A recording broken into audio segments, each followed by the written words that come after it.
வந்திருக்கிற எல்லாரையும் கர்த்தராகிய இயேசு கிறிஸ்துவின் நாமத்தினாலே நான் வாழ்த்தி வரவேற்கிறேன். இன்று நாளிலும் கூட உங்கள் மத்தியிலே தேவனை நிறுத்தியிருக்கிறார் என்று சொன்னால் அது அவருடைய சுத்தமான கிருபை, அவருக்கே மகிமை உண்டாவதாக. ஆகவே எதுவும் நம்முடைய நீதியோ நம்முடைய நியாயமோ ஒன்றுமில்லை.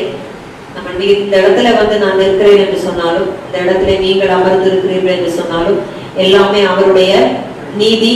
அவர் நம்முடைய நீதியாயிருக்கிற கர்த்தர், அதற்காக அவருக்கு மகிமை உண்டாவதாக. இன்றைக்கு நம்ம பார்க்க போகிறது எபிரேயர் 4ஆம் அதிகாரத்திலே முதல் வசனத்திலிருந்து ஒரு சில வசனங்களை வாசித்து 4ஆம் வசனம் வரைக்கும், 5ஆம் வசனம் வரைக்கும் நான் வாசிக்கிறேன், பார்க்கலாம். ஆனபடியினாலே அவருடைய இளைப்பாறுதலில் பிரவேசிப்பதற்கான வாக்குத்தத்தம் நமக்கு உண்டாயிருக்க உங்களில் ஒருவனும் அதை அடையாமல் பின்வாங்கி போனவனாக காணப்படாதபடிக்கு பயந்திருக்க கடவும். ஏனெனில் சுவிசேஷம் அவர்களுக்கு அறிவிக்கப்பட்டது போல நமக்கும் அறிவிக்கப்பட்டது. கேட்டவர்கள் விசுவாசம் இல்லாமல் கேட்டபடியினால் அவர்கள் கேட்ட வசனம் அவர்களுக்கு பிரயோஜனப்படவில்லை. விசுவாசித்தவர்களாகிய நாமோ அந்த இளைப்பாறுதலில் பிரவேசிக்கிறோம்.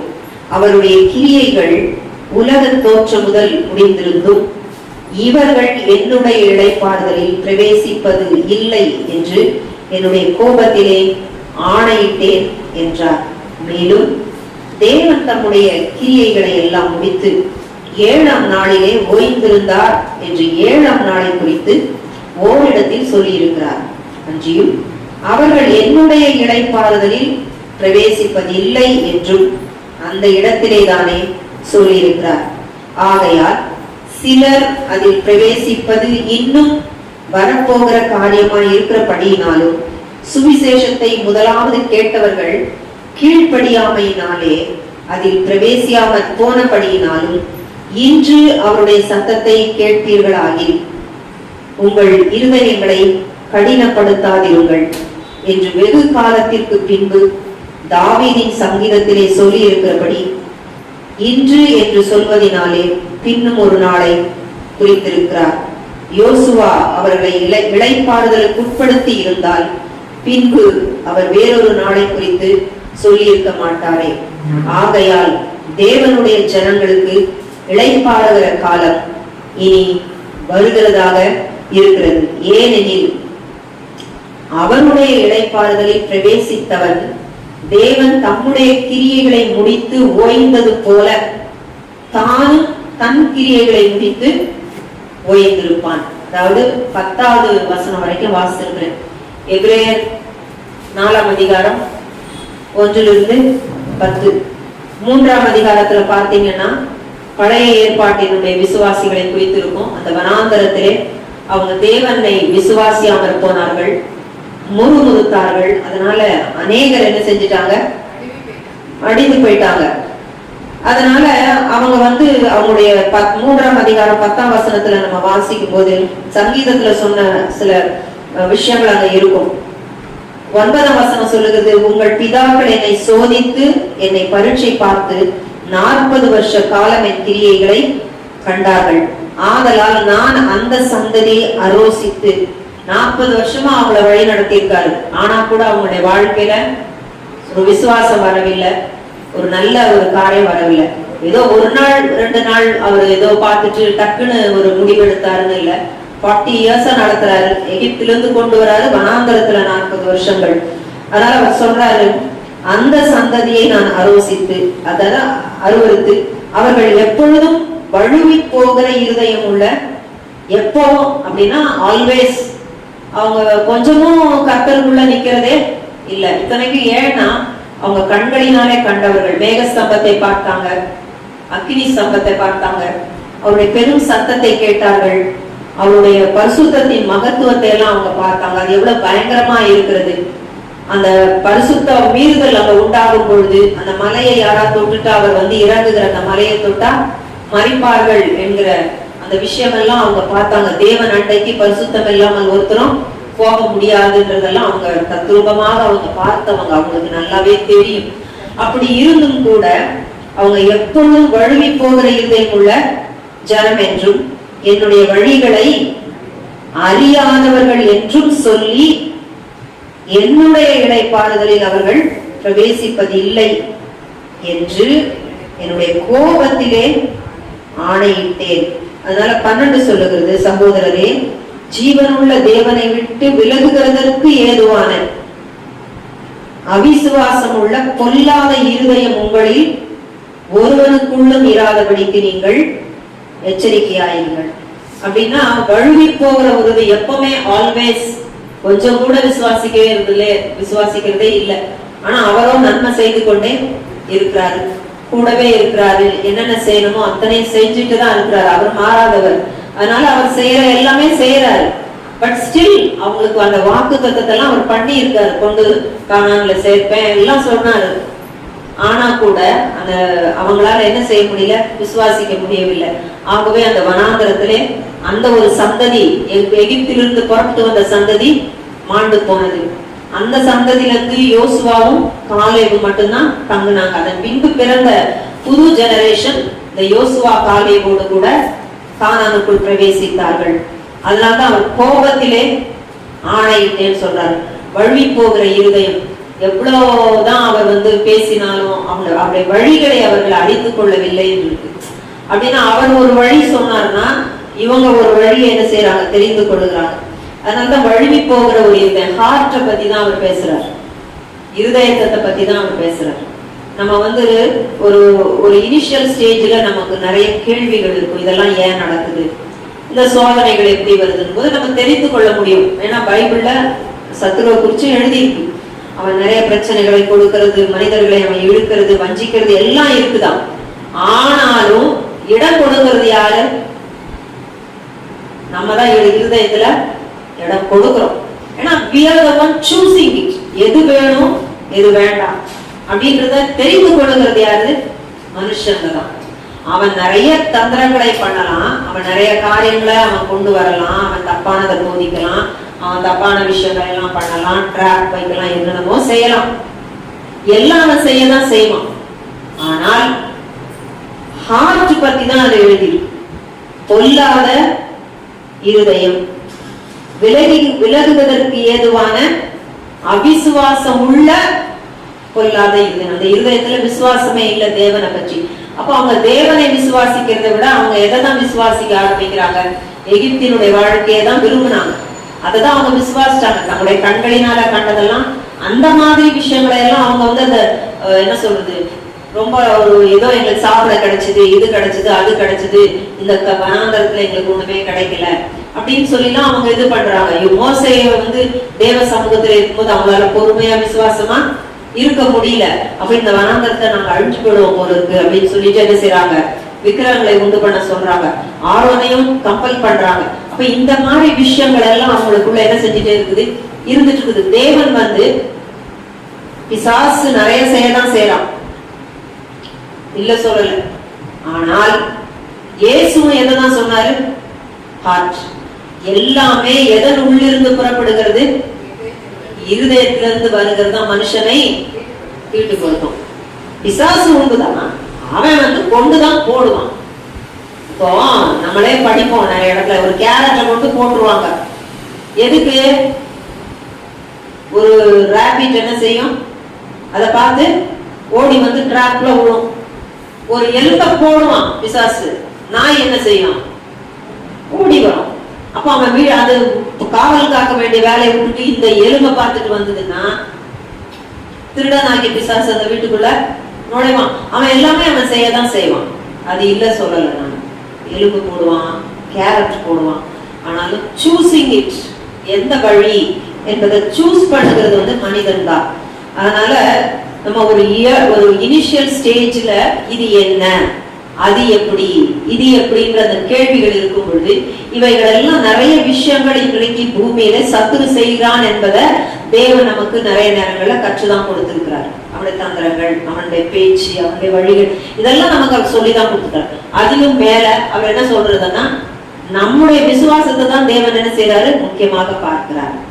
எவ்வளவுதான் இருந்தாலும் அவன் தலை நசுக்கப்பட்ட பிசாசு, தலை நசுக்கப்பட்ட பிசாசு, அவன் கிட்ட இருந்து எல்லா அதிகாரத்தையும் அவர் புடுங்கியாச்சு. மரணத்துக்கும் பாதாளத்துக்குள்ள திறவுகோல்கள் யார் இடத்துல இருக்குது? இயேசு கிறிஸ்துட்ட தான் இருக்கு, வேற யார்கிட்டயுமே கிடையாது, வேற யார்கிட்டயுமே கிடையாது. அதனால நாம நம்மளுடைய இருதயத்தை தான் காத்துக்கொள்ள வேண்டியிருக்கு. அப்ப அவன் வஞ்சிக்கிறவனாக நிறைய விஷயங்கள் அவன் செய்யதான் செய்வான். அப்ப இந்த இடத்துல அவங்க சொல்லிட்டு அவங்க என்னதான் பண்ணா கூட, அங்க என்னென்னமோ நடந்தாலும் கூட, தேவன் பைபிள் எதை பேசுகிறதுனா அவிசுவாசம் உள்ள கொல்லாத இருதயம் என்று சொல்லிதான் ஹார்ட்டை பத்தி தான் பைபிள் சொல்லுது. அந்த இருதயம் தான் ஒருவனுக்கு ஒன்று இராதபடிக்கு நீங்கள் எச்சரிக்கையாயிருங்கள் சொல்றாரு.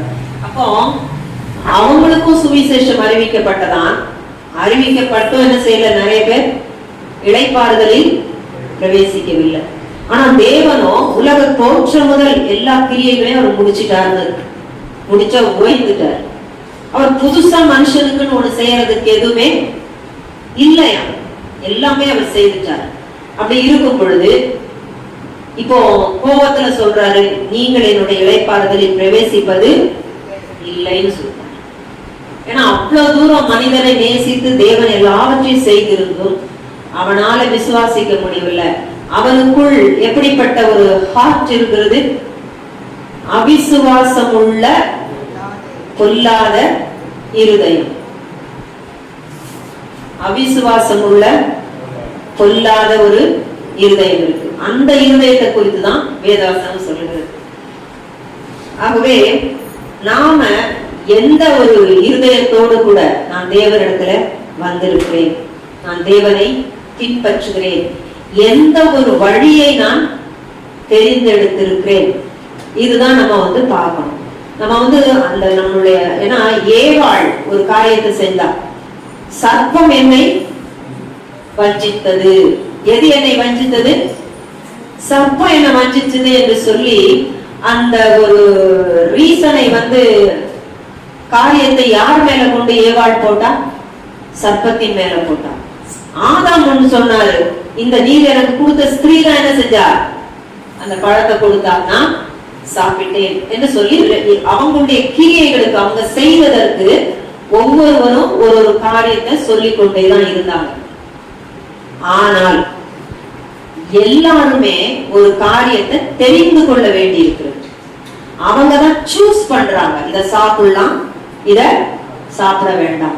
அப்போ தேவன் மனுஷனுக்கு அதை விட்டுருக்காரு, அவன் தான் சூஸ் பண்ணணும்.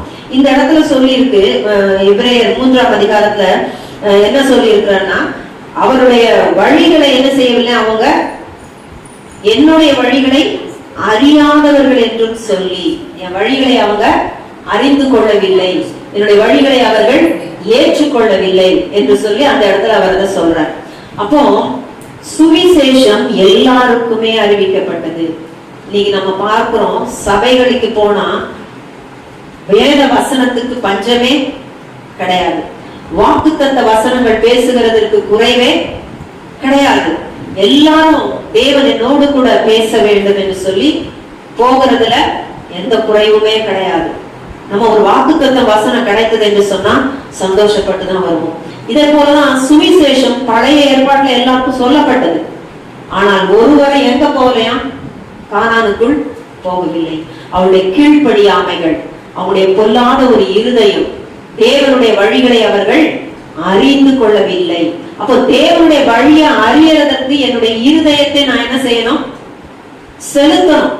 தேவனுக்கு எது பிரியமானது, அவருக்கு சித்தம் என்ன, அவரின் வாழ்க்கையில என்ன செய்ய விரும்புகிறார் என்று சொல்றத நான் தான் தெரிந்து கொள்ளணும். வேதம் சொல்கிறது, தேடுங்கள் அப்பொழுது கண்டடைவீங்க. அவர் கேளுங்கன்னா நம்ம அவர் நீ கேட்டாதான் நான் கொடுப்பேன்னு சொல்லக்கூடிய விதத்துல ஒரு ஹார்ட் ஹார்ட்டட் காட் அவர் கிடையாது. அவர் கேளுங்க கேளுங்கன்னு சொல்றது இந்த உலகத்து சம்பத்தை நம்மளை கேட்க சொல்லல. அவர் கேளுங்கன்னு சொல்றது என்ன கேட்க சொல்றாரு? தேவனை அறிகிற அறிவு எனக்கு வேணும், அவரை குறிச்சு நான் தெரிந்து கொள்ளணும், அவருடைய அன்பை நான் அறிந்து கொள்ளணும், அவரோடு கூட நான் எப்படி நடப்பது என்பதை நான் அறிந்து கொள்ளணும். தகப்பனே, எனக்கு இப்படிப்பட்ட ஆசீர்வாதங்களையும் பாக்கியங்களையும் ஆவிக்குரிய நன்மைகளையும் அந்த கிருபைகளையும் நீங்க எனக்கு தாங்கப்பா, கேளுங்கள் அப்பொழுது உங்களுக்கு கொடுக்கப்படும். வேதம் சொல்லுகிறது, பரிசுத்த ஆவியை கேளுங்கள் என்று சொல்லி இருக்கிறது. You ask for the filling of the Holy Spirit, for the anointing of the Holy Spirit. பரிசுத்த ஆவியின் அபிஷேகத்தை கேட்கணும். அப்பொழுது நல்ல தகப்பனாகிய அவர் அதை நமக்கு அருளுகிறவராக இருக்கிறார். அப்ப கேளுங்க கேளுங்க கேளுங்கன்னு சொல்றது தேவன் இந்த உலகத்து காரியத்தை குறித்தே பேசல. இயேசு ஒரு இடத்துல சொன்னாரு, நான் என்னத்தை உண்போம் என்னத்தை குடிப்போம் நாங்க என்னத்தை ஊத்துவோம் இதையெல்லாம் நீ கேட்காத, உன்னுடைய பிதா இவைகளை எல்லாம் அறிஞ்சிருக்கிறார். அப்ப என்னதான் கேட்கறது? கேளுங்கள் தரப்படும் தட்டுக்கள் திறக்கப்படும் எதை குறிச்சு அவர் பேசினாரு? ஆவிக்குரிய ஆசீர்வாதங்கள், ஆவிக்குரிய நன்மைகள், எல்லாரும் மேலேயும் மழையை பொழிய பண்றார். நல்லவனுக்கும் மழை கொடுக்கிறாராம், கெட்டவனுக்கும் மழையை கொடுக்கிறாராம். நல்லவன் மேலும் சூரியன் உதிக்கிறதாம், கெட்டவன் மேலையும் சூரியன் உதிக்குது. தேவன் உண்டு என்று சொல்லுகிற தேசத்திலும் சூரியன் உதிக்குது, தேவன் இல்லை என்று சொல்லுகிறவனுக்கும் சூரியன் உதிக்குது. தேவன் இல்லை என்று சொல்லுகிறவனுக்கும் மழையை பொழிய பண்றாரு. தேவன் ஒருவர் உண்டு என்று நம்புகிற ஒரு மனிதனுக்கும் கூட அந்த தேசத்திலே மழையை அவரே பொழிய பண்ணுகிறார். ஆகவே அன்றாட தேவைக்காக நீங்கள் கவலைப்பட வேண்டிய அவசியம் இல்லைன்னு சொல்லிட்டாரு இயேசு கிறிஸ்து. அப்ப எதைதான் தேட சொன்னாரு? ஆவிக்குரிய ஆசீர்வாதங்களையும் ஆவிக்குரிய நன்மைகளையும் நம்ம தேடணும். அவரோடு கூட நடக்கிறத நான் வாஞ்சிக்கணும். எனக்கு இயேசு வேண்டும் என்கிற தாகம் என் இருதயத்திலே அதிகமாக இருக்கணும். இதோ கடைசி காலங்களில நம்ம வாழ்ந்து கொண்டிருக்கிறோம், கடைசி நாட்களிலே வாழ்ந்து கொண்டிருக்கிறோம். இயேசு சொன்னாரு, வருத்தப்பட்டு பாரம் சுமக்கிறவர்களே, மத்தேயுல சொல்லப்பட்டிருக்கு, வருத்தப்பட்டு பாரம் சுமக்கிறவர்களே நீங்கள் எல்லாரும் என்னிடத்திலே வாருங்கள், நான் உங்களுக்கு இளைப்பாறுதல் தருவேன், நீ என் நுகத்தை ஏற்றுக்கொள் சொல்றாரு. அது உனக்கு லகுவா இருக்கும் சொல்றாரு. நீ என்னிடத்துல கேட்டு கற்றுக்கொள், நான் மனத்தாழ்மையா இருக்கிறேன், சாந்தமும் மனத்தாழ்மையுமா இருக்கிறேன், என்னிடத்துல கேட்டு கற்றுக்கொள் என்று சொல்றார். அப்போ இயேசு வாங்க வாங்க உங்களுக்கு நான் இளைப்பாறுதல் தருகிறேன், உங்களுக்கு நான் ரெஸ்ட் தருகிறேன் சொல்றாரு. இது கிருபையின் காலம். இந்த நாட்களிலே இயேசுவை தேடுகிறவர்கள் பாக்கியத்தை பெற்றுக் கொள்ளுகிறவர்கள், ஆசீர்வாதத்தை பெற்றுக் கொள்ளுகிறவர்கள். ஆனாலும் ஒரு காலகட்டம் வந்து கொண்டிருக்கிறது, இதோ அந்தி கிறிஸ்து வருகிறான். நான் சில நேரங்களிலே சில விஷயங்களை சொல்லிக் கொண்டே இருக்கிறேன். அந்தி கிறிஸ்து வரான்னு சொன்னா அதற்கு நிறைய அடையாளங்கள் உண்டு. இஸ்ரேல் என்கிற தேசம் உண்டா இருக்கணும். இயேசு கிறிஸ்துடைய வருகைக்கும் நான் பேசல, இப்ப அந்தி கிறிஸ்துடைய வருகைக்கு சொல்றேன். இஸ்ரேல் அந்தி கிறிஸ்து வரணும்னா இஸ்ரேல் இருக்கணும். அந்தி கிறிஸ்து வரணும்னா இஸ்ரேலுக்கு தலைநகராக எருசலேம் இருக்கணும். அந்தி கிறிஸ்து வரணும்னா ஒரு ஆலயம் இருக்கணும். ஆலயம் இருக்கணும்னா அங்க யார் இருக்கணும்? பிரதான ஆசாரியன் இருக்கணும். இந்த இஸ்ரேல் ஜனங்கள் வந்தார்கள், எருசலேம் 1967 இவர்கள் வசமானது. இவங்க போய் அதை எடுக்கல. ஜோர்டன் லாஸ்ட் இட் இன் தி வார். யோர்தான் தேசம் யுத்தத்திலே இழந்தது. அதை அது அவர்களுடைய தலைநகரம். தெல் அவிவ்ல இருந்து எருசலேமுக்கு அவர்கள் தலைநகராக அதை மாற்றினார்கள். யூதர்கள் எல்லாரும் உலகத்திலிருந்து அப்படியே வர ஆரம்பித்தாங்க. வேதம் சொல்லுகிறது, டெல் அவிவ் குறித்து பைபிள்ல இருக்கு. அவர்கள் அந்த இடத்துக்கு வந்துதான் இஸ்ரேலுக்குள்ளே வருவார்கள் என்பது வேதாகமத்திலே சொல்லப்பட்டிருக்கிறது. வேதத்திலே சொல்லி இருக்கிறது, கலிலேயாவை குறித்து சொல்லி இருக்கிறது. கலிலேயா என்பது ஒரு நாட்களிலே புறஜாதிகள் இருந்த இடம். ஆனாலும் அந்த கலிலேயா உயர்த்தப்பட்டிருக்கும் என்று இருக்கிறது. எப்படி உயர்த்தப்பட்டது? இயேசு கலிலேயாவை ஹெட் குவார்ட்டர்ஸாக வைத்து தான் தன் ஊழியத்தை செய்ய ஆரம்பித்தார். அவருடைய தலைமை இடம் கலிலேயா. இப்படி ஒவ்வொரு இடத்தை குறித்து வேதம் சொல்லுகிறது. எருசலேமை குறித்து சொல்லும் பொழுது அது ராஜாவின் நகரம். இந்த ராஜாவின் நகரம் மற்றவர்கள் கைகளிலே இருக்க முடியாது. இயேசு வர வேண்டும் என்று சொன்னாலும் இஸ்ரேல் இருக்கணும். இயேசு வர வேண்டும் என்று சொன்னாலும் ராஜாவின் நகரமாகிய எருசலேம் அங்க இருக்கணும். இயேசு வர வேண்டும் என்று சொன்னால் யூதர்கள் அவரை பார்த்து சொல்ல வேண்டும், இதோ கர்த்தருடைய நாமத்தினாலே வருகிறவர் ஸ்தோத்தரிக்கப்பட்டவர், எங்களை அந்தி கிறிஸ்து ஏமாற்றினான், இவன் மேசியா அல்ல. இயேசு சொன்னாரு, இப்பொழுது ஒருத்தன் வருவான், நான் பிதாவின் நாமத்தினாலே வந்திருக்கிறேன், ஆனா ஒருவன் வருவான், அவன் தன் சுய நாமத்தினாலே வருவான், அவனை இவர்கள் ஏற்றுக்கொள்வார்கள். அந்தி கிறிஸ்துவை குறித்து சொன்னார். ஆனால் நீ என்னை காண மாட்டாய். அவர் சிலுவைக்கு போறதுக்கு முன்னால சொல்றாரு, எருசலேமை பார்த்து சொல்றார், நீ என்னை இனி காண மாட்டாய், கர்த்தருடைய நாமத்தினாலே வருகிறவர் ஸ்தோத்திர தோற்கடிக்கப்பட்டவர் என்று நீ சொல்லும் வரைக்கும் நீ காண மாட்டாய். அப்படியானால் இவர்கள் அந்தி கிறிஸ்துவை கிறிஸ்து என்று ஏற்றுக்கொண்டு இவர் வஞ்சிக்கப்பட்டு போய் பாடுகளுக்கு உள்ளே போய் அவர்கள் அநேக நெருக்கங்களுக்கு உள்ளே போன பிறகுதான் அவங்க தெரிந்து கொள்வாங்க. ஐயோ, அந்த ஏசாயா 53 சொல்லப்பட்டு அதோ அவர் அவமதிக்கப்பட்டார், அவருடைய பாடுகளை எல்லாம் ஏற்றுக்கொண்டார், துன்பங்களை சுமந்தார், நம்முடைய பாவத்தினுடைய ஆக்கினை அவர் மேல் வந்தது, சமாதானத்தை உண்டு பண்ணுகிற ஆக்கினை அவர் மேல் வந்தது என்று சொல்ற அத்தனை வசனங்களும் இந்த இயேசு கிறிஸ்துவின் மேல் மட்டுமே பொருந்துகிறது என்று சொல்லி அன்றைக்கு அவர்கள் உணர்ந்து மனம் திரும்பி அவரை நோக்கி பார்ப்பார்கள். இதைதான் வெளிப்படுத்தல் 1ஆம் அதிகாரத்திலே நான் நினைக்கிறேன் 7ஆம் வசனம் சொல்லுகிறது, குத்தினவர்களும் அவரை நோக்கி பார்ப்பார்கள். இந்த பூமியில் இருக்கிற ராஜாக்களை எல்லா ஜாதிகளும் அவரை பார்த்து புலவும். அவருடைய 2ஆம் வருகை பகிரங்கமாக இருக்கும். எல்லாவற்றுக்கும் இஸ்ரவேல் தேவை, எல்லாவற்றுக்கும் எருசலேம் தேவை. அந்தி கிறிஸ்து வரணும்னா ஆலயம் அங்கு தேவை. அந்தி கிறிஸ்து வரணும்னா அங்க ஒரு பிரதான ஆலயத்தை நடத்த ஒரு பிரதான ஆசாரியன் தேவை. இவர்கள் என்ன செய்து கொண்டிருந்தார்கள்? ஆலயத்துக்கான எல்லா பொருட்களையும் சேர்த்து கொண்டிருந்தார்கள். அங்க ஒரு டெம்பிள் இன்ஸ்டிடியூட் என்று ஒரு இன்ஸ்டிடியூட் இருக்கிறது. அந்த இன்ஸ்டிடியூட் ஆலயம் கட்டுவதற்கான அனைத்தையும் சேகரித்து விட்டது. உடன்படிக்கை பெட்டியை கூட அவங்க தெரிந்து வைத்திருக்கிறார்கள் என்று வேதம் சொல்லுகிறது. அவர்கள் அழகழகாக எல்லாவற்றையும் செய்து வைத்திருக்கிறார்கள். அந்த மனோரா, அந்த குத்து விளக்கு, அதை செய்து அதை பாதுகாப்பான ஒரு பெட்டகத்திலே வைத்து காட்சி பொருளாக வைத்திருக்கிறார்களா? எல்லா பொருளும் ரெடியாக இருக்கிறது. லேவியர்களை ஆயத்தப்படுத்தினார்கள். எல்லா ஒழுங்குமுறைகளை கற்றுக் கொடுத்தாங்க. எல்லாம் இருக்கு. பிரதான ஆசாரியன் இல்லை.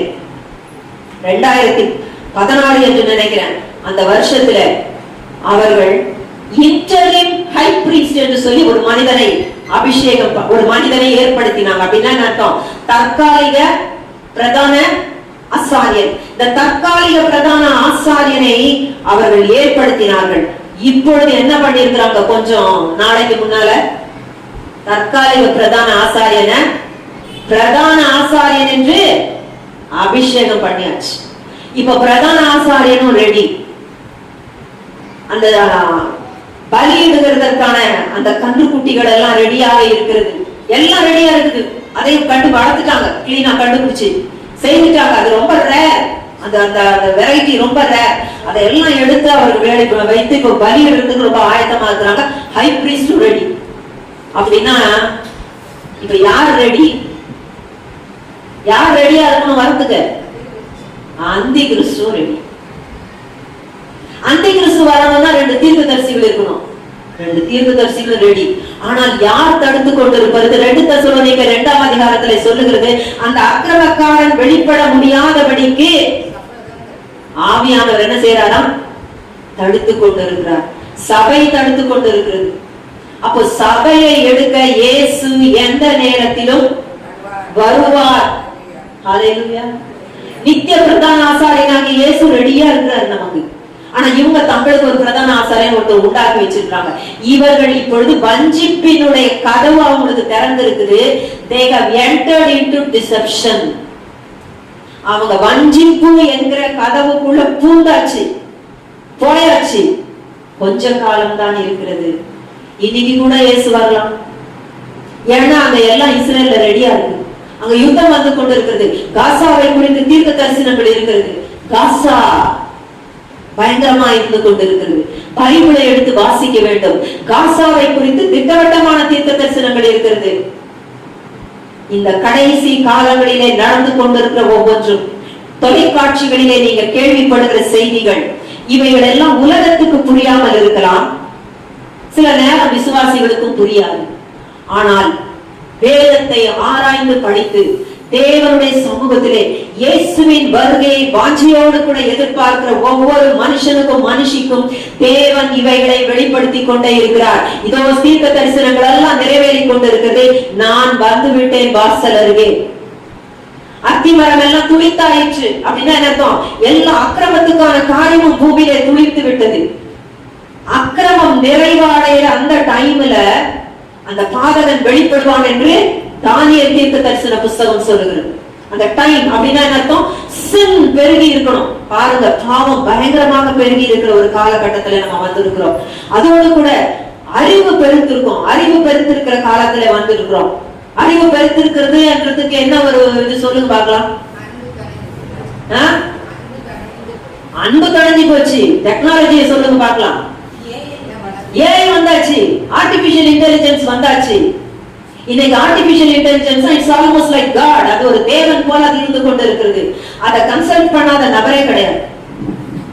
ஒரு குட்டி குட்டி விஷயத்துக்கு கூட ஒரு சின்ன பையன் இன்னைக்கு அங்க வந்தான், நான் ஏஐ பத்தி பேசும் பொழுது அவன் ஓடி வந்து எனக்கு அந்த ஏஐ எவ்வளவு குயிக்கா, நான் அதெல்லாம் பாக்குறது இல்லை, ஏஐ எவ்வளவு வேகமா செய்யணும் நான் காட்டுறேன் ஆண்டின்னா. அப்போ நான் பார்த்துட்டு தான் இருந்தேன். சில நேரம் நம்ம யோசிக்கணும், ஏஐ வந்துச்சு, ஐயோ என்ன ஆக போதோ, ஏதாவது ஆக போதோ. வித்தியாசத்தை பாருங்க. இங்கதான் நின்றுட்டு சொல்றான், டொப்பு டொப்புங்கிறான், ஒண்ணும் வரல. ஒரு செகண்ட்ல வந்து ஆண்டி வரல, திருப்பி திருப்பி போடுறான், திருப்பி திருப்பி போடுறான், வரல.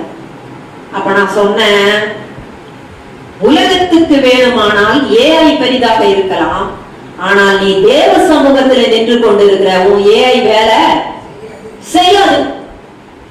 ஆமா, before got it is nothing. அவருடைய ஞானத்துக்கு முன்பாக இது ஒன்றுமில்லை. இந்த உலகத்தில் ஞானம் எல்லாம் தேவனுக்கு முன்பாக எப்படி இருக்கிறதா?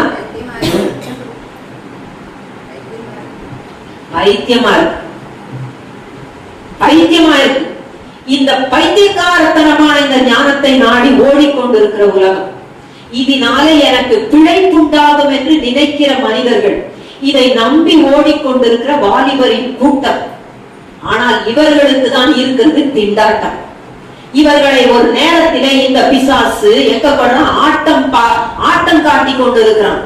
இவர்களுக்கு எல்லாம் தெரியும் என்று சொல்லி இவர்கள் உற்சாகமாக ஒரு இடங்களுக்கு போறாங்க.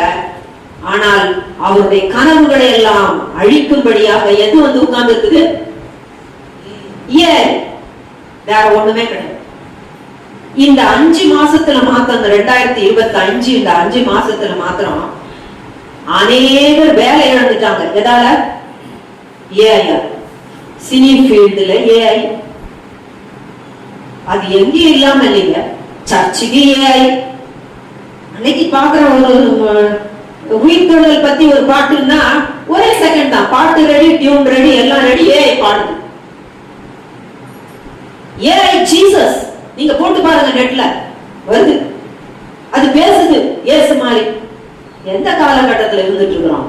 நாம கொஞ்சம் குலாவி ஆட்டம் போட்டு ஆடி பாடி திரிகிற காலத்திலே நம்ம இருந்துட்டு இருக்கோம்?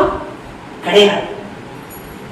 இது தேவனை தேட வேண்டிய காலம், அவரை இருக கட்சி பிடிக்க வேண்டிய ஒரு நேரம், புத்தியுள்ள ஸ்திரீகளாக நடக்க வேண்டிய ஒரு நேரம், புத்தியுள்ள கன்னிகைகளாக நடக்க வேண்டிய ஒரு நேரம். நம்முடைய கையில எப்பொழுதும் அந்த எண்ணெய் விளக்கு அது இருந்து கொண்டே இருக்கணும். அந்த விளக்குல எண்ணெய் இல்லாம இருந்தது என்று சொன்னா கைவிடப்பட்டு போவோம். அப்படின்னா என்ன அர்த்தம்? ஆயத்தம் இல்லாத ஒரு நிலைமையில இருப்போமானால் கைவிடப்பட்டு போவோம். வேதம் சொல்லுகிறது, அன்றைக்கும் சுவிசேஷம் அறிவிக்கப்பட்டது, அவர்களோ இளைப்பாறுதலில் பிரவேசிக்கவில்லை. இப்பவும் சுவிசேஷம் அறிவிக்கப்பட்டிருக்கு. தேவன் உலக தோற்று முதல் தன்னுடைய கிரியைகளை எல்லாம் முடித்திருந்தும் அநேகர் அந்த இளைப்பாறுதலில் என்ன செய்ய மாட்டேன்றாங்களா?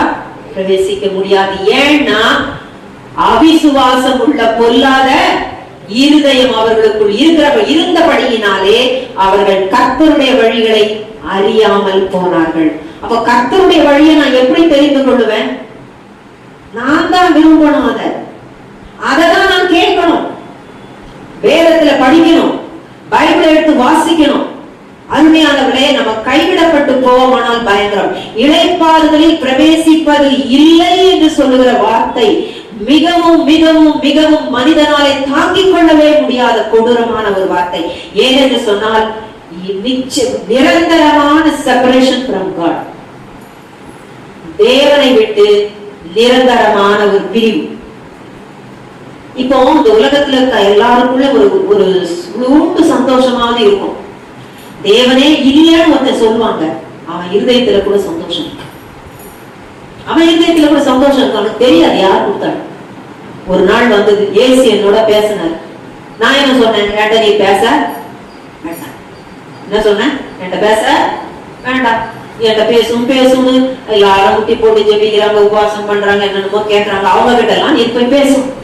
என்கிட்ட பேசுறேன், நான் பாட்டுக்கு விசுவாசிச்சுட்டு வந்துட்டு போறேன். எனக்கு இது வேண்டாம், எனக்கு அதெல்லாம் வேண்டாம், நான் நம்புறேன், அவ்வளவுதான், விசுவாசிக்கிறேன், எனக்கு போதும். நீ என்ன பேச வேண்டாம் சொல்றியா? ஆமா, நான் விசுவாசிட்டே வந்துருவேன், எனக்கு வேண்டாம். 3 தடவை கேட்டாரு. ஆமா வேண்டாம், அவ்வளவுதான். கொஞ்ச நேரம் ஒரு எந்த இதுவும் இல்லை, அவர் பாட்டுக்கு அமைதியாட்ட, நான் பாட்டுக்கு அமைதியா இருந்தா கொஞ்சம் நேரத்துல பாருங்க எனக்கு வந்தது பாருங்க, பைத்தியமே புடிச்சிடும் போல இருக்குது. நிம்மதி இல்ல, சந்தோஷம் இல்ல, சமாதானம் இல்ல. அது சாதாரண சந்தோஷம் இல்லாத, சாதாரண நிம்மதி இல்லாத நிலை இல்லை. அது ரொம்ப பயங்கரம், அதை தாங்க முடியாது, அது கொடுமை. அப்பதான் நான் உணர்ந்தேன், ஐயோ தேவனே இல்லைன்னு ஒருத்தன் சொன்னா கூட தேவன் தன்னுடைய சந்தோஷத்தை கொஞ்சம் அவங்களுக்குள்ள வச்சிருக்காரு. அதனாலதான் அவன் நடமாடுறான். அநியாய அக்கிரமமா இருக்கும், ஏதோ கொஞ்சம் சந்தோஷம் அவன் இருதயத்தை வச்சிருக்காரு, அதனால அவன் நடமாடுறான். தேவனே தேடாதவனுக்கு கூட அப்படி இருக்கு கொடுத்திருக்காரு. ஆனா அவர் சுத்தமா எடுத்துட்டாருன்னு வச்சுக்கோங்களேன், தாங்கவே முடியாது, தாங்கவே முடியாது. அதுதான் நரகம். அந்த நரகத்தை கொஞ்சம் எனக்கு காமிச்சார். தாங்கவே முடியாது, தாங்கவே முடியாது. அவர் கொடுக்கிற சந்தோஷத்தும் சமாதானத்தையும் நம்ம எங்கேயும் விலை கொடுத்து நம்ம வாங்க முடியாது. நம்ம வேணாம்னு சொல்றோம்னு வச்சுக்கணும், கஷ்டம். அப்போ அந்த சந்தோஷம், அந்த சமாதானம், தேவ ராட்சியம் எனக்குள்ள இருக்குன்னா நான் இளைப்பாறுதலில் இருக்கிற ஒரு நபர். என்ன புயல் காத்து வீசினாலும், என்ன அடித்தாலும் சந்தோஷமும் சமாதானமும் எப்பவும் இருக்கும். அவர் சொன்னார், உலகம் தரக்கூடாத சமாதானத்தை நான் உங்களுக்கு தருகிறேன்னு சொன்னார். அது விலை கொடுத்து வாங்க முடியாது, அது இயேசு கொடுக்கிறார். அது தேவனுடைய சமாதானம், அது தேவன் கொடுக்கிற சந்தோஷம். அப்போ இது இல்லைன்னா நரகம், ஹெல், ஹெல். அப்போ இளைப்பாறுதல நம்ம எல்லாம் இளைப்பாறுதல்ல இருக்கிறோம், பிரவேசிச்சிருக்கிறோம். ஆனா நிரந்தரமான அந்த இளைப்பாறுதல் ஓடி முடிக்கணும். நம்முடைய ஓட்டத்தை கரெக்டா ஓடி முடிச்சு அவர் பாதத்துல போய் சேரணும். அது வரைக்கும் ஜாக்கிரதையாக ஓடணும், கேர்ஃபுல்லாக ஓடணும். நம்மை வஞ்சிக்க பிசாசு என்னென்னமோ அவன் செய்து கொண்டே இருப்பான், விட்டுவிடக் கூடாது. அதனாலதான் அந்த எபிரேயர் 4ஆம் அதிகாரம் சொல்லுகிறது, அவங்க நிறைய பேர் விசுவாசியாததினாலே அவங்க என்ன எதுல பிரவேசிக்கிறது இல்ல, இளைப்பாறுறது இல்ல, பிரவேசிக்கிறது இல்லை. ஆனால் விசுவாசிக்கிற நமக்கோ, அப்படின்னா விசுவாசித்த நமக்குள் எது இருக்கு? இந்த இளைப்பாறுதல் இருக்கு. பாருங்க, அந்தி கிறிஸ்து வரப்போறான். நான் சொல்லிட்டேன், எல்லாம் ரெடியா இருக்குங்க.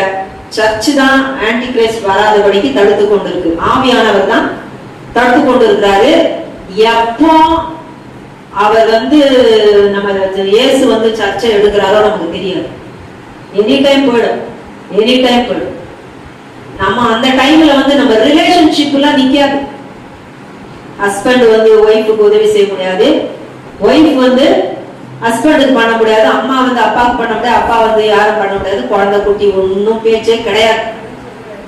ஒரே ஒண்ணுதான், நம்முடைய ஆண்டவராக இயேசு கிறிஸ்துவின் ரத்தத்தினாலே கழுவப்பட்டு மீட்கப்பட்டு பாவ மன்னிப்பை பெற்றவர்கள், அவரை விசுவாசிக்கிறவங்க, அவரிலே அந்த நேரம் வரைக்கும் நிலைத்திருக்கிறவர்கள் எடுத்துக்கொள்ளப்படுவார். ஒரு நொடி பொழுதுல மறுரூபமாயிரும், அவர் வராரு. ஆனால் ஆன்டி கிரைஸ்டும் வரான். அவன் வந்தால் முத்திரை வருகிறது. ஆண்டவர் ஆல்ரெடி வந்துருச்சுன்னு சொன்னேன். நிறைய வாலிபர்களுக்கு இந்த 5 நிறைய பேருக்கு ஐடி செக்டர்ல பாருங்க வேலை போயிடுச்சு, மெடிக்கல் ஃபீல்டுல வேலை போகுது. நடந்த ஒண்ணு சொல்ற பாருங்க, ஒரு அம்மாவுக்கு அவங்களுடைய பாய் சைல்டு, அவனுக்கு ஏதோ சில பிரச்சனை, அவங்க ட்ரீட்மெண்ட்டுக்காக போனாங்க. ஏதோ டாக்டர்ஸ் போயிட்டாங்க, டயக்னோஸ் சரியா பண்ண முடியல. ஒவ்வொருத்தரும் ஒண்ணு சொல்றாங்க. கடைசியில அந்த அம்மா ஒண்ணு பண்ணாங்களாம், குழந்தைக்கு எதுவுமே சரியாகல, டக்குன்னு போட்டாங்களாம், ஏஐ கிட்ட போய் கேட்டாங்களாம், என் பிள்ளைக்கு என்னென்ன பிரச்சனை இருக்குது, you tell me what is the problem, என்ன பிரச்சனை என்னுடைய மகனுக்கு இருக்குன்னு சொல்லும் பொழுது ஏஐ ஒரு வித்தியாசமான ஒரு சிக்னஸ் சொல்லிச்சான். அது டயக்னோஸ் அது பண்ணி அந்த அம்மா இதை எடுத்துக்கொண்டு டாக்டர்கிட்ட போனாங்களாம்.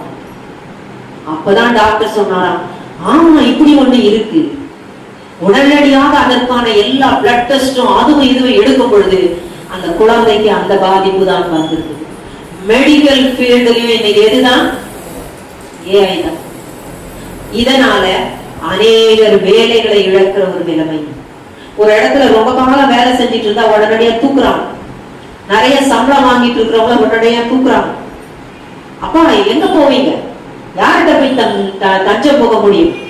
நமக்கெல்லாம் அடைக்கலம் பாதுகாப்பு நம்முடைய ஆண்டவராகிய இயேசு கிறிஸ்துவே. அவர் இல்லை என்று சொன்னால் நம்ம ஒன்றுமில்லாமல் போய்விடுவோம். இந்த உலகம் இந்த ஏயை பற்றி பிடித்துக் கொண்டிருக்கிறது, அணைத்துக் கொண்டிருக்கிறது. இதை வைத்து பெரிய வஞ்சிப்போம் வரும் விசுவாசிகள் மத்தியிலே. இப்ப அதெல்லாம் வந்துகிட்டு தான் இருக்குது. ஜனங்க ரொம்ப இதா போய்கிட்டு இருக்கிறாங்க. சரியா? இப்ப ஏஐ பாட்டு எழுதுது, ஏஐ வந்து பிரசங்கம் பண்ணுது, ஏஐ வந்து விசுவாசி போய் கேள்வி கேட்டா ஏஐ பதில் சொல்லுது, ஏஐ வசனம் எடுத்து கொடுக்குது, ஏஐ வந்து எல்லாம் பண்ணிட்டு இருக்குது. இப்ப ஏஐயே டிபெண்ட் பண்ணி அதுவே ஒரு காடுங்கிற நிலைமைக்கு போயாச்சு. ஆன்டி கிரைஸ்ட் வரும் பொழுது இன்னும் வஞ்சிப்பு அதிகமா இருக்க போகுது. அவன் கொண்டு வர போற முத்திரையை ஏற்றுக்கொள்வாங்க. அப்படி ஏற்றுக்கொள்ளுகிறவர்களுக்கு இளைப்பாறுதல் இல்லை என்று திட்டவட்டமாக வேதம் சொல்லுகிறது. நம்ம அதை எடுத்துக்கொள்ளலாம். வெளிப்படுத்தல் 14ஆம் அதிகாரத்துல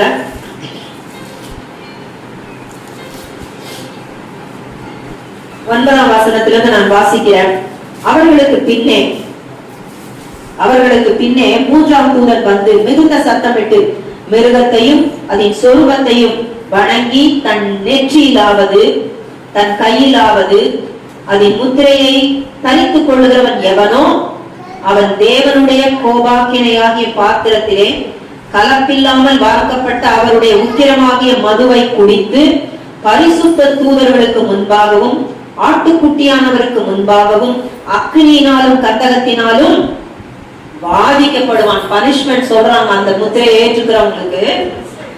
அவர்களுடைய வாதையின் புகை சதா காலங்களிலும் எழும். சதா காலங்கள் Tamil eternally it will be there. நித்தியமாக அது இருக்கும். மிருகத்தையும் அதன் சொரூபத்தையும் வணங்குகிறவர்களுக்கும் அதனுடைய நாமத்தின் முத்திரையை தரித்துக் கொள்ளுகிற எவனுக்கும் இரவும் பகலும் எது இருக்காரா? இளைப்பாறுதல் இருக்கார். அப்போ இயேசுவை ஏற்றுக்கொண்ட உங்களுக்கும் எனக்கும் ஒரு பெரிய இளைப்பாறுதலை கொடுத்திருக்கிறார். ஒரு பெரிய நிச்சயத்தை கொடுத்திருக்கிறார்.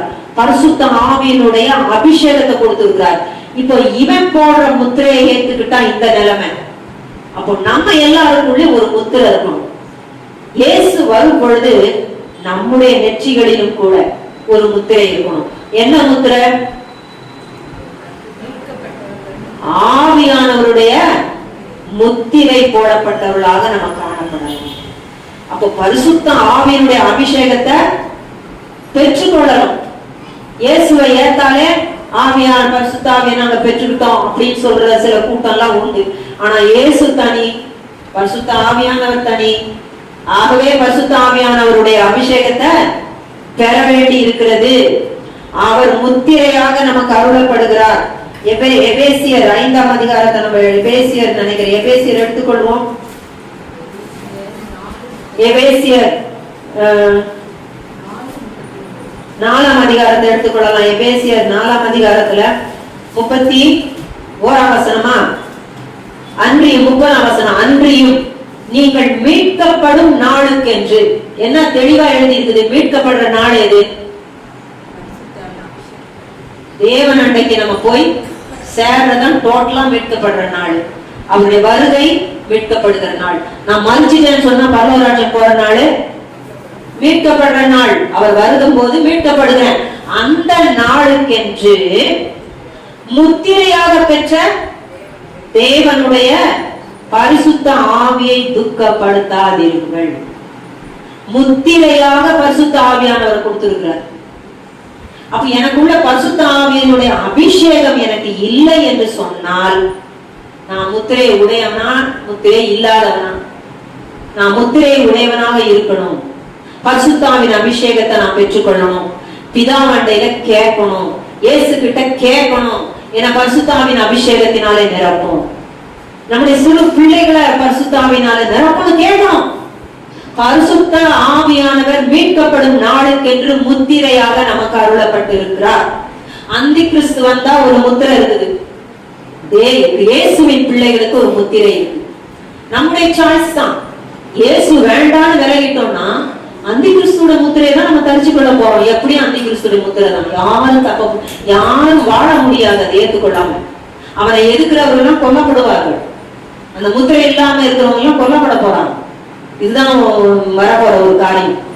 சோ உலகம் முழுவதும் இது வரப்போகுது. யாரும் தப்பிக்க முடியாது.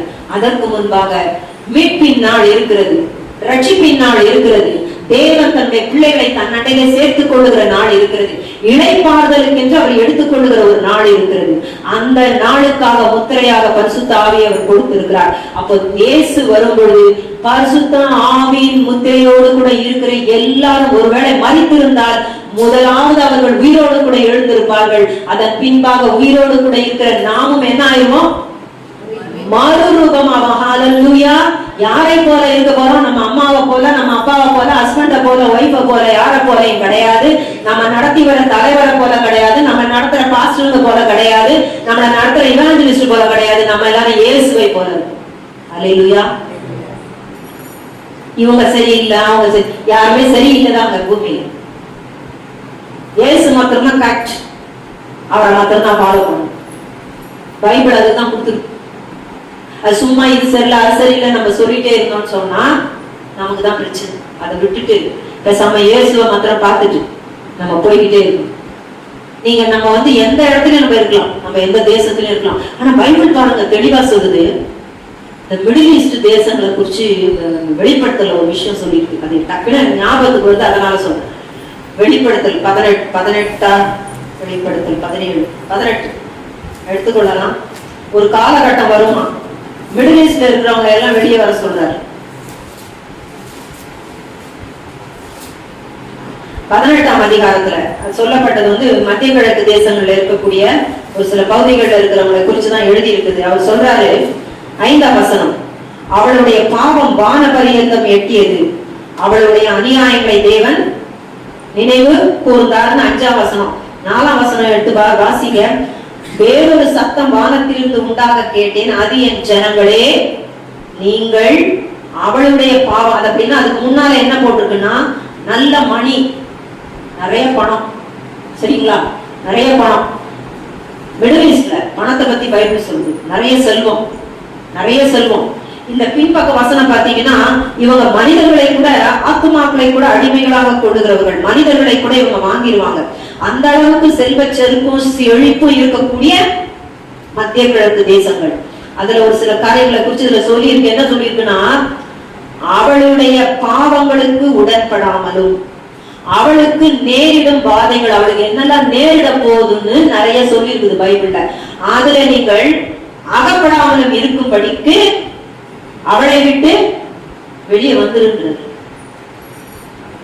இதெல்லாம் எப்போ நடக்க போகுது? ஆன்டி கிரைஸ்ட் வரப்போறான்ற டைமுகள்ல நிறைய விஷயங்கள் நடக்க போகுது. பூமியில என்னென்னமோ நடக்க போகுது. ஒரே குழப்பம் தான், கன்ஃபியூஷன் தான், தேசங்களுக்கு தேசம் பிரச்சனைகள் தான். அப்போ அவர் சொல்றாரு, அதுல குறிப்பிட்ட ஒரு பகுதியை குறித்து சொல்லும்போது, ஒரு நாழிகையிலே உனக்கு ஆக்கினை வந்ததே என்பார்கள். வசனம் அங்க இருக்கு. ஒரே நாழிகை, 10ஆம் வசனம். ஒரே நாழிகையில ஆக்கினை வரணும்னா என்ன? நியூக்ளியர் பாம்பு. அவ்வளவுதான். ஒரே பிரச்சனை தான். அப்ப யாருக்கு தான் பாதுகாப்பு? இயேசுவை ஏற்றுக்கொண்டவர்களுக்கு பாதுகாப்பு. இயேசுவை ஏற்றுக்கொண்டவர்கள் எல்லாரும் அவங்க மட்டும் காப்பாற்றப்படுவாங்க. அதனாலதான் அவர் முன்னாலே பைபிள் சொல்லி இருக்குது, இயேசு வரும்பொழுது எப்படி இருக்கும் இந்த பூமி? நோவாவின் நாட்களில் நடந்தது போலவும் லோத்தின் நாட்களில் நடந்தது போலவும் இருக்கும். லோத்தை காப்பாத்தி விட்டாங்க. எப்பா நீ திரும்பி பார்க்காத, சோதம் கொமாரா நியாய தீர்ப்புக்குள்ள போகுது, நீ ஓடிப்போ, உன் குடும்பத்தோட ஓடிப்போ. வெளியே போனாங்க. பயங்கர செல்வ செழிப்பு, பயங்கர நன்மைகள். அவனுக்கு லோத்து தான் பெரிய ஆளு, நியாயாசனத்துல அங்க உட்கார்ந்து இருக்கிற ஆளு, இந்த அந்த நியாய வாசல்ல உட்கார்ந்துட்டு இருக்கிற ஒரு ஆள், அவ்வளவு முக்கியமான ஒரு ஆள் அவன். இப்ப தேவதூதர் சொல்றாங்க, இல்ல இல்ல தேவன் இந்த இடத்தை அழிக்க போகிறார், சோதம் கோமாராவுக்கு நியாய தீர்ப்பு வருகிறது, நீ வெளியே போ. செல்வ செழிப்பு, நல்ல மரியாதை எல்லாம் இருக்கு. ஆனால் பாவம் அங்கே நிறைந்ததினாலே, அந்த பாவம் தேவ சமூகத்தை வெட்டினதினாலே அதை சொன்னார். அதே போல வருகிறது மறுபடியும் பிரச்சனைகள். அப்போ லோத்தின் மனைவி என்ன செஞ்சா? பின்னிட்டு பார்த்து ஐயோ நான் இதெல்லாம் பெற்றிருந்தேனே, எல்லாம் இழந்து போச்சு, ஐயோ என் செல்வம் போச்சு, என்னுடைய வீடு போச்சு, என் வாசல் போச்சு, என்னுடைய இது போச்சு, அது போச்சு. தேவன் கண்களிலே அவர்களுக்கு கிருபை கிடைத்தது. அதை அந்த அம்மா பெருசா நினைக்கல. விட்டுட்டு வான்னு சொல்லும் பொழுது ஐயோ அப்படின்னு தன்னுடைய பொருட்களையும் செல்வங்களையும் அவங்க நினைத்தாங்களே தவிர அவர் கண்ணுல எனக்கு ஒரு கிருபை கிடைச்சிருக்க, ஒரு ஆலோசனை சொல்லி இருக்காரு, ஒரு காரியத்தை தேவன் எனக்கு சொல்லி இருக்காரு அப்படின்னு சொல்லி அதை அவங்க மதிக்கவில்லை. அவங்க பின்னிட்டு திரும்பி பார்த்து உப்பு தூணா போயிட்டாங்க. இன்னைக்கும் அது அங்க இருக்கு மத்திய கிழக்கு தேசங்களில். அப்போ கடைசி காலங்களிலே இருக்கிறோம். இளைப்பாறுதலை அனுபவித்துக் கொண்டு சந்தோஷம், சமாதானம், நமக்கு சேஃப்டி, நமக்கு எல்லா ஆரோக்கியம், எல்லா நன்மைகளும் இயேசுவுக்குள் கிடைக்கிறது. இது இளைப்பாறுதல். இன்னொரு இடத்துல பழைய ஏற்பாட்டுல போட்டிருக்கு, எவ்வளவோ பழைய ஏற்பாட்டுல கட்டளைகளுக்கு மேல் கட்டளை, பிரமாணத்துக்கு மேல் பிரமாணமா அவர் சொல்றாரு, இந்த ஜனங்களோடு கூட அந்நிய பாஷையினாலே நான் இவர்களுக்கு பேசுவேன், இதுவே ஆறுதல் என்று சொன்னாலும் இவர்கள் கேட்க மாட்டோம் என்கிறார்கள். பரிசுத்த ஆவியினால மனிதர்கள் இன்றைக்கு அந்நிய பாஷையில பேசும் பொழுது நம்ம ஆறுதல் அடைகிறோம். பல பாஷையில பேசும் பொழுது சமாதானம் அடைகிறோம். நம்ம பேசும்போது தேவன் நம்மோடு பேசுகிறார், சில நேரம் நாம அவரோட பேசுறோம். மொத்தத்துல அதை இளைப்பாறுதலை கர்த்தர் நமக்கு கொடுக்கிற ஒரு நேரம். ஆகவே இன்றைக்கு பரிசுத்த ஆவியானவர் அபரிதமாக இந்த கடைசி நாட்களிலே மாம்சமான யாவர் மேலும் ஊற்றப்பட்டிருக்கிறார், எல்லார் மேலும் ஊற்றப்பட்டிருக்கிறார். அதான் ஒரு குட்டி பையன் அங்க சொன்னது ஞாபகம் வருது எனக்கு. ஒரு சின்ன பையன், அவனுக்கு 7 வயசு 8 வயசு தான், யூஎஸ்ல. அவன் ஏதோ ஒரு ப்ரோக்ராம் ஒண்ணு பண்ணாங்க. பண்ணும் பொழுது ஏதோ ஒரு சில காரியங்களுக்காக இவனுக்கு ஒரு பரிசு கொடுத்தாங்க. கொடுத்த பரிசு என்னன்னா, ஒரு பிசாசு சம்பந்தப்பட்டு ஏதோ ஒண்ணா கையில கொடுத்துருக்குறான். இவன் ஸ்டேஜுக்கு போகும்போது அதை கொடுத்த உடனே வாங்கி ஸ்டேஜ்ல தூக்கி அடிச்சிட்டான் அந்த பையன். உடனே அவங்க அப்பா கூட வந்தவர் படாருன்னு போட்டாராம் ஸ்டேஜ்ல வச்சு, நீ இந்த அளவுக்கு நீ அவமதிக்கிறியா ஸ்டேஜ்லன்னு சொல்லி. அவன் சொன்னானா, ஆமா ஹோலி ஸ்பிரிட் சொன்னாரு, அதை தூக்கி வீசுன்னு சொல்லிட்டாரு. நான் வீசி போட்டேன். ஏன்னா அது சரியில்லாத ஒண்ணு, அது சரியில்லாத ஒரு பொருளை அந்த குழந்தைக்கு பிரைஸா கொடுக்குறாங்க, இது தூக்கி போட்டுருச்சு. வீட்டுல வந்தாலும் நல்ல அடியும். அப்போ அவன் தன் தாயார்கிட்ட சொன்னானா அவன். அவங்க அம்மா கேட்டாங்களா, என்னடா நீ பேசுற அப்படின்னு. ஹோலி ஸ்பிரிட் பேசுறாரு, ஹோலி ஸ்பிரிட் பேசுறாருன்னு சொல்றியடா. அவன் சொன்னானா, தெளிவா பேசுனானா. அவன் சொன்னானா, இயேசுவும் பேசுவாரு, அதுவும் எனக்கு தெரியும். ஹோலி ஸ்பிரிட் பேசுவாரு, அதுவும் எனக்கு தெரியும். ஃபாதர் காட் பேசுவாரு, அதுவும் எனக்கு தெரியும். என்னடா சொல்ற? ஆமா, ஹோலி ஸ்பிரிட் தான் அந்த ஸ்டேஜ்ல என்கிட்ட சொன்னாரு, தூக்கி போட்டேன். நான் கரெக்டா தான் செஞ்சேன்னு சொன்னாங்க. இந்த சின்ன பையனிடத்திலே ஹோலி ஸ்பிரிட் பேசி நடத்துறாருன்னா, இவ்வளவு தூரம் வளர்ந்து வந்து இருக்கிறோமே, நம்மள ஹோலி ஸ்பிரிட் பேசி நடத்த மாட்டாரா? நடத்துவார். அப்ப யாரு இடம் கொடுக்கணும்? அந்த சின்ன குழந்தை விசுவாசிக்கிற அளவுக்கு நம்மளால என்ன செய்ய முடியல? விசுவாசிக்க முடியல. அது சிம்பிளா விசுவாசிச்சுட்டு போயிடும் எல்லாத்தையும். இப்ப கூட பிரசங்கத்தை அப்படியே ஒரு குழந்தை நம்பும். ஆனா படிப்பறிவாளிகளுக்கும் மேதைகளுக்கும் ரொம்ப கேள்வி கேட்டு வரவங்களுக்கும் என்ன வரும்? அது எப்படி, இது எப்படி அப்படின்ற கேள்விகள் வரும். விசுவாசம் வருகிறது இல்லை. அதனால்தான் சொன்னாரு, இந்த தேவராஜ்ய காரியங்களை ஒரு சிறு குழந்தையை போல ஒருத்த ஏத்துக்கலன்னா எங்க போக முடியாது? பரலோராஜ்யத்துக்குள்ள போக. அப்போ அவருடைய வசனங்கள் நமக்கு சொல்லப்படும் பொழுது, சொல்ற மனுஷரை பார்க்காதீங்க, சொல்றவங்க யாராவது இருந்துட்டு போகுது, அது தேவையே கிடையாது. ஆனால் அந்த வார்த்தைகள் தேவனிடத்திலிருந்து வருது, அது நமக்கு நல்லாவே தெரியும். சும்மா அந்த மழுவி குழுவி தழுவி இப்படி பேசினா நிறைய கைத்தட்டல் கிடைக்கும், நல்லா பேசுறாங்கன்னு சொல்லுவாங்க. அவங்க எல்லாம் இன்னைக்கு ஏற்றுக்கொள்ளப்படுகிறவர்களாக இருக்கிறாங்க. ஆனா சத்தியத்தை சத்தியமாய் சொல்லுகிறவர்களுக்கு ஏற்றுக்கொள்ளப்படுகிறதே இல்லை. அதனால நீங்க என்ன நினைக்கணும்? சத்தியம் சத்தியமா சொல்லப்படுதா? மனிதரை பார்க்க தேவையில்லை, அந்த வார்த்தையை தான் பார்க்கணும். அந்த வார்த்தைக்கு நான் கீழ்ப்படுகிறேன், அந்த வார்த்தையின்படி நான் வாஞ்சிக்கிறேன். அப்ப இன்றைய செய்தியினுடைய சாராம்சம் என்னன்னா, இளைப்பாறுதல். இளைப்பாறுதல். அப்போ இந்த இளைப்பாறுதலில் மொத்தத்துல போய் நான் என்ன செஞ்சிடணும்? செலுத்தணும். மொத்தத்துல அங்க போய் சேர்ந்து நிரந்தரமான ஒரு இளைப்பாறுதல்ல நான் இருக்கணும். இப்பவே எனக்கு இளைப்பாறுதல் தான், அதை நான் சுதந்திரித்துக் கொள்ள வேண்டும். நான் அதை இழந்து போகக்கூடாது. அப்போ அவிசுவாசம் உள்ள பொல்லாத இருதயம் எனக்கு வரக்கூடாது. அவருடைய வழி என்னன்னு தெரிஞ்சுக்கணும். இன்னைக்கு வழி என்னன்னு கேட்டீங்கன்னா நான் என்ன சொல்வேன்னா, ஹோலி ஸ்பிரிட்டால நடத்தப்படுகிற ஒரே வழிதான் சொல்லப்பட்டிருக்கிற வழி. இயேசுதான் வழி, சத்தியம், ஜீவன். இன்னைக்கு ஹோலி ஸ்பிரிட் எல்லார் மேலேயும், மாம்சமான யாவர் மேலும் ஊற்றப்படுகிறார். சிறு குழந்தைகளுக்கும் கொடுக்கப்பட்டிருக்கிறாரு. அப்படி இருக்கும்போது பெரியவங்க நம்ம பரிசுத்தாவின் அபிஷேகத்தை பெற்றுக்கலன்னா நம்ம தான் கேட்டு பெற்றுக்கொள்ளணும். அப்படி பெற்றிருந்தோம்னா அவர் சொல்லுகிறத நம்ம கேட்டு நடப்போம். இயேசு சீக்கிரத்திலே வருகிறார். ஹல்லேலூயா, ஹல்லேலூயா. எங்களை நேசிக்கிற நல்ல தகப்பனே, நீர் எங்களோடு கூட பேசி இந்த உலகத்திலே இப்பொழுது நம்முடைய காரியங்கள் எப்படி நடக்கிறது, தீர்க்க தரிசனம் எப்படி நிறைவேறுகிறது, எப்படி நீர் உங்களுடைய பிள்ளைகளுக்கு ஒரு அருமையான இளைப்பாறுதலை கொடுத்திருக்கிறீர் என்கிறதை எங்களுக்கு கற்றுக் கொடுத்ததற்காக நன்றி. நாங்கள் அனுபவித்து வருகிற இந்த இளைப்பாறுதலுக்காக உமக்கு ஸ்தோத்திரம், சந்தோஷம், சமாதானம், ஆசீர்வாதம், நன்மைகள், பாதுகாப்பு, எங்களுடைய எதிர்காலத்தை குறித்த ஒரு நல்ல நம்பிக்கை இயேசுவுக்குள்ளாக நீர் அருளி இருப்பதற்காக ஸ்தோத்திரம். எங்களுக்காக இன்னும் மேன்மையான ஆசீர்வாதமான காரியங்களை இந்த பூமியில் மாத்திரமல்ல மறுமையிலும் நீர் எங்களுக்காக வைத்திருப்பதற்காக ஸ்தோத்திரம். ஆகவே நாங்கள் உங்களுடைய பாதத்திலே பிதாவை விழுந்து விட்டோம். எங்களை இன்னும் பரிசுத்தம் பண்ணும். நாங்கள் இன்னும் பரிசுத்தாவின் சத்தத்துக்கு கீழ்ப்படிந்து நடக்க கிருபை தாரும். பரிசுத்தாவின் அபிஷேகத்தினாலே எங்களுடைய சிறு குழந்தைகளில் இருந்து பெரியவர்கள் வரைக்கும் எல்லாரையும் நிறைத்து காத்துக் கொள்வீராக. ஆவியானவரே, இயேசு வரும் பொழுது நாங்கள் எல்லாம் மறுரூபமாகும்படியாக நீர் முத்திரையாக எங்களுக்கு அருளப்பட்டதற்காக உமக்கு நன்றி. எங்களை ஆயத்தப்படுத்தும். வந்த எல்லாரையும் ஆசீர்வதியும். இயேசுவின் நாமத்தில் ஜெபிக்கிறோம் பரிசுத்த பிதாவே, ஆமென்.